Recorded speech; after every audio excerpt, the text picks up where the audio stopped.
Bonjour et bienvenue pour ce nouveau Shadow News. Je suis Victor Grimoin et je serai accompagné de Yanis. Bonjour Yanis. Bonsoir Victor. Ravi de vous avoir. Comment ça va ? Eh bien écoutez, ça va très bien. Il a pris ses médicaments, quoi. Il est hyper calme. Et nous sommes avec Thomas. Bonjour Thomas. Bonjour. Ça c'est vraiment un très gros projet. Le fait est qu'au départ on était une société qui faisait à la fois de l'infrastructure et à la fois du software. On a complètement shifté à ce niveau-là pour déplacer toute l'infrastructure chez OVH, qui est donc devenu de fait notre partenaire privilégié sur la partie infrastructure. Comme ça on peut se concentrer tranquillement sur la partie software. Mais les équipes ont fait un boulot formidable pour déplacer ces machines, sachant que c'était pas juste les déplacer d'un data center à l'autre, mais aussi les passer aux bonnes normes OVH, les transformer en water cooling, ce qu'on appelle du rétrofitting, et adapter vraiment les data centers d'OVH à notre activité. Ça veut dire aussi énormément de choses en termes de réseau. Gros boulot là-dessus. Et la migration, on peut le dire aujourd'hui, elle est quasiment terminée. Je crois qu'il reste quelques comptes à nous sur le data center historique, mais même plus de clients. Donc bravo aux équipes qui ont réussi à faire ça. Ouais. 13 territoires qui ont été déployés, dont 14 avec l'Espagne à partir du 7 décembre. Donc rendez-vous le 7 décembre sur le site pour pouvoir commander et utiliser Shadow. Avec ouverture d'un Discord dédié, un Twitter aussi. Tous les services de Shadow Exactement. liés à Shadow vont être disponibles en Espagne. Ça comprend les services business, etc. On y reviendra. Ça comprend aussi Shadow Drive. Et c'était aussi l'une des annonces qu'on a fait.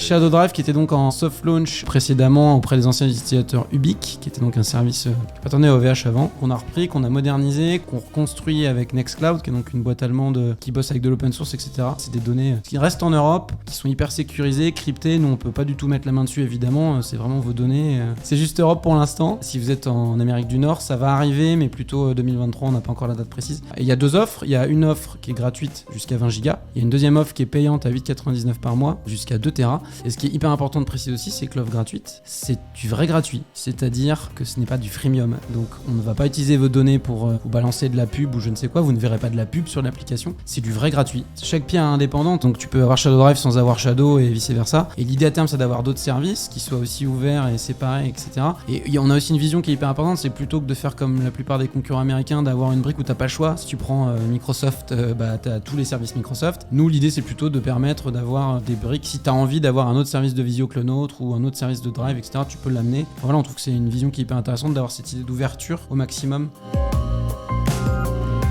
Ben moi je suis Harry, je suis product manager chez Shadow, ça fait maintenant 6 ans que je suis dans la boîte. Et du coup, tu es donc en charge du projet Raspberry Pi. Ouais, ça fait longtemps qu'on lorgne sur les Raspberry, finalement quasiment depuis le début. Ça a toujours fait sens pour nous d'avoir un petit boîtier qui était facile d'accès pour les gens. Il est super nomade, c'est facile à installer. Ça faisait longtemps qu'on se penchait sur la question de Raspberry, mais en fait il faut savoir que c'est super compliqué. Parce qu'un Raspberry, c'est tout petit, ça fait pas de bruit, ça chauffe pas, mais du coup ça a assez peu de puissance finalement. Et du coup on a lancé le projet il y a à peu près 1 an. C'était un vrai défi en fait. C'est pas évident de pouvoir décoder en temps réel un flux de bonne qualité qui est capable d'avoir une latence assez faible pour faire du jeu ou les autres applications qu'on peut faire avec Shadow PC. Là l'application elle est sortie hier directement en prod. Là elle est sur le site. Si vous allez sur la page téléchargement de Shadow.tech vous pourrez directement la trouver. C'est pour Raspberry Pi 4, Raspberry Pi OS 64 bits. On vous a fait une petite vidéo qui est une overview pour ceux qui avaient vu la vidéo overview sur la VR. C'est un peu le même principe. Finalement on en profite pour reparler de qu'est-ce que c'est cette app, comment on l'installe. Là, c'est une application pour Raspberry Pi OS. Donc en fait, c'est le même launcher, le même overlay que ce que vous connaissez déjà. Mais par la suite, on a déjà plein d'améliorations qui sont prévues. Déjà, on va essayer de l'optimiser, forcément avoir de meilleures performances. Pour l'instant, on recommande de faire du 1080p 60 Hz. Ça correspond en fait à peu près 70% des usages en général qu'il y a sur Shadow PC. Et donc l'idée, c'est d'améliorer la performance. Peut-être essayer dans le futur de se passer de Raspberry Pi OS, qui est finalement une surcouche qui n'est pas forcément utile pour l'usage qu'on va en faire avec Shadow. Donc il y a plein de choses qui sont prévues et de la perf, des fonctionnalités qui vont arriver, etc. Shadow USB.